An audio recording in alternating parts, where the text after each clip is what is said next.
नमस्कार dear students, स्वागत है आप सभी का रीपॉइंट क्लासेस पर। दोस्तों, उम्मीद करता हूं आप सभी शानदार होंगे, स्वस्थ होंगे और आप सभी अपने फिजिकल की तैयारी में जी और जान से लगे हुए होंगे। डियर स्टूडेंट्स, आप सभी का मेरे पास में कमेंट आ रहा था कि सर हमें बता दें, हम डीबीपीएसटी के लिए शॉर्ट लिस्टेड हो गए हैं, लेकिन हमें नहीं पता है कि डॉक्यूमेंट्स वेरिफिकेशन में हमें क्या क्या डॉक्यूमेंट्स की ज़रूरत पड़ने वाली है। तो स्टूडेंट्स, मैं आप सभी के लिए एक एक अच्छे तरीके से बताने वाला हूं कि आपको किन किन डॉक्यूमेंट्स को लेकर जाना होगा जो कि आपके डॉक्यूमेंट्स वेरिफिकेशन में चाहिएगा। ठीक है स्टूडेंट, चलिए बात करते हैं स्टूडेंट्स, आपको क्या क्या डॉक्यूमेंट चाहिएगा। तब तक के लिए जो नए साथी हैं, हमसे अभी तक नहीं जुड़े हैं, तो यूपी पुलिस की एक एक अपडेट के लिए अभी के अभी सब्सक्राइब कर लीजिएगा रीपॉइंट क्लासेस को, क्योंकि स्टूडेंट्स हमारे द्वारा दी गई जानकारी एकदम ऑथेंटिक होती है और सटीक इन्फॉर्मेशन के साथ में और लॉजिकल आपको इन्फॉर्मेशन के साथ में हम यहाँ पर बात करते हैं। स्टूडेंट देखो, हमारे द्वारा जो कट ऑफ बताई गई थी वो बिल्कुल एकदम सटीक बैठी है। आपके रिजल्ट के अनुसार हमने आपसे कहा भी था कि हम आपको बिल्कुल ऑथेंटिक और लॉजिक के साथ में आपको अपडेट देते हैं। तो भैया ये उसी का नतीजा है कि हमारी जो कट ऑफ है वो बिल्कुल आपके रिजल्ट के अनुसार ठीक बैठी है। स्टूडेंट्स, मैं आपसे एक और बात कहना चाहूँगा कि यूपी पुलिस में भैया पोस्ट कितनी है, यानी कि 60,244 हैं। कितनी?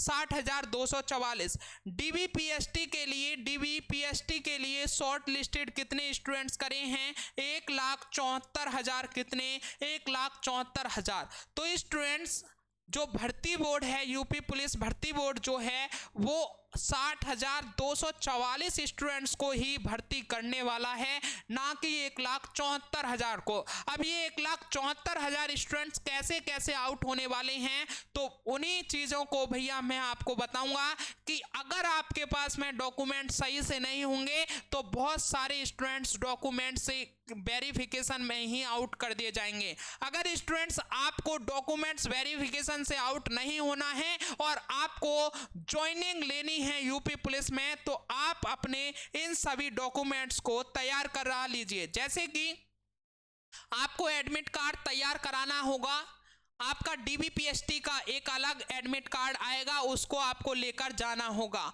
आपको एप्लीकेशन फॉर्म, यानी कि जिस दिन आपने अपना एप्लीकेशन फॉर्म फिल किया था और जो आपको साइबर कैफे वाले ने दिया था, उसको भी आपको लेकर जाना होगा।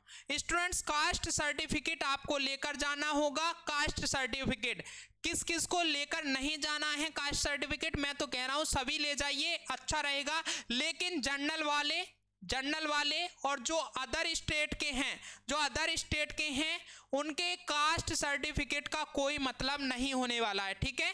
डोमिसाइल स्टूडेंट्स, डोमिसाइल आपको बनवाना होगा। डोमिसाइल से ही आपका पता चलेगा कि आप उत्तर प्रदेश के रहने वाले हैं। ठीक है स्टूडेंट्स, आपका 10th की मार्कशीट और सनद आपको लेकर जानी है। 10th की मार्कशीट से ही पता चलेगा कि जो आपने एप्लीकेशन फॉर्म में आपने जो डीओबी भरी थी वो ठीक है या फिर गलत है। ठीक है, तो 10th की मार्कशीट आपको लेकर जानी होगी। 12th की मार्कशीट और सनद आपको लेकर जानी होगी। करेक्टर सर्टिफिकेट आपको लेकर जाना होगा, करेक्टर सर्टिफिकेट। ठीक है, और 20 पासपोर्ट साइज फोटोज आपको बनवा लेनी है।